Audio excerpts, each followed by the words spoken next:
It's a very American idea that somebody who sets out on his own and ignores conventional wisdom and does it his own way is a kind of heroic figure. But when you see somebody like that up close, it can give you a much more complicated feeling about the whole thing.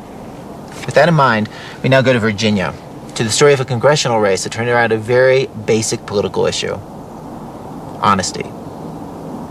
Nazanin Rafsanjani tells the story.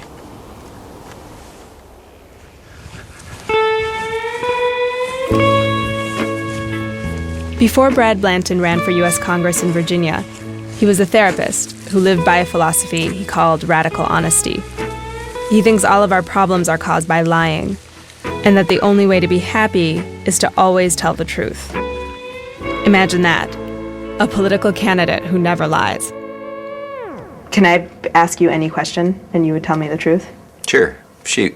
Have you ever had an affair? Yes. I was also one time in a group marriage.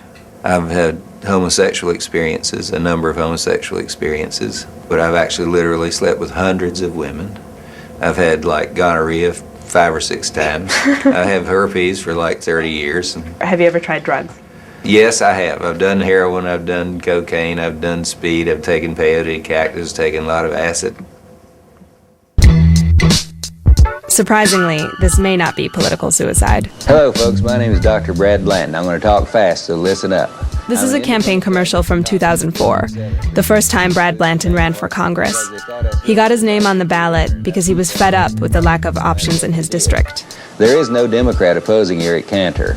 So if you want an alternative to the lying, wasteful, ignorant, destructive, costly, paranoid way your government's been run by most Republicans and a number of Democrats as well, I'm your only shot.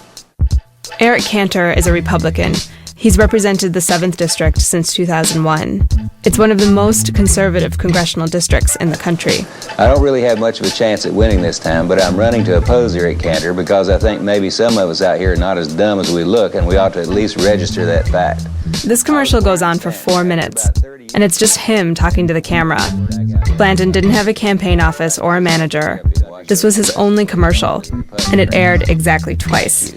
Call me. Send me some money. Bye. Blanton got 25% of the vote, which was a record for an independent in Virginia. Hey, Will. This is Jesus Christ calling. Hey, Andrew, it's Brad. I'm just calling to say hi and thank you for giving me that money.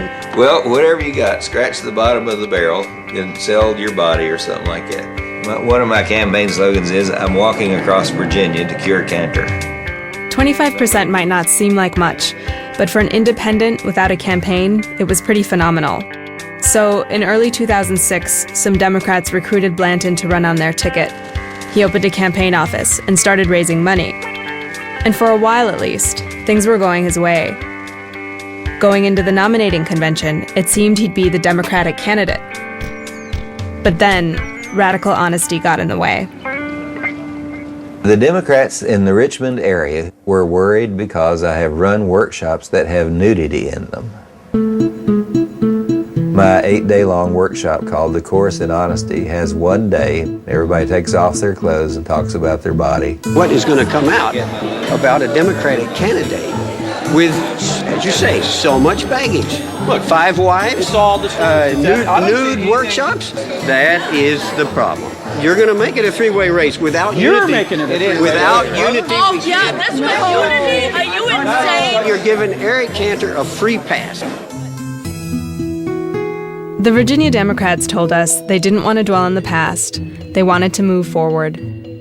But it seemed like they were terrified of even being associated with Blanton. And you can see why. Do you think that America is the greatest country in the world? No. I think I'm not proud to be an American. And I think anyone who says they're proud to be an American these days is an idiot. Do you get in trouble a lot? Do you get in trouble? In politics, I get in more trouble than I did as a therapist or as a seminar leader. When I told the newspaper editor the other day that I resented him for what he said in an editorial, and I was thinking about coming over and beating the shit out of him, it didn't work out too good. I guess that's sort of the main question in this whole story, is sort of like politics just seems to be about compromise and diplomacy. I don't like diplomacy. Diplomacy is nothing but another form of lying. Diplomacy is lying. Howdy. I'm Brad Blanton. I'm the guy that has that office across the street. It's entirely possible that the ideal Blanton campaign is the single crazy commercial he ran in 2004. Hi. I'm just letting you know I'm running for Congress. I'm running against Eric Cantor, who's the main man for Bush in Congress. The more exposure he gets, the more chances to offend people with the truth. Well, you don't want to vote for me then, because I disagree completely with that. Even the people who are working to get him elected, like Anne, who's worked with him for years. She's helped him run his radical honesty seminars, and she's one of the many people who say that Blanton changed her life. Do you think Brad would be a good congressman? Would you vote for him? I would completely depend on who the people were against me. No, I wouldn't just automatically vote for Brad. Why are you helping out with his campaign? I ask myself that question sometimes. I haven't really come up with a good answer. Do you think you'll vote for him? Well, I can't, because he's not in my district. Ah. But if he was, I probably would not. Not surprisingly, Brad Blanton didn't win a seat in Congress. He actually dropped out of the race less than a month before the election. But for a guy who couldn't get his own staff to vote for him, he had surprising political gifts. He was folksy and charming. And there's something calming about being around a guy who always tells the truth. It frees you up to be honest with him. And there's no reading between the lines to decipher what he stands for, which is what we have to do with most politicians. We're stuck interpreting body language and facial expressions. Brad Blanton tells you all you need to know, and then some. Which, as most politicians know, makes it really easy to vote against him.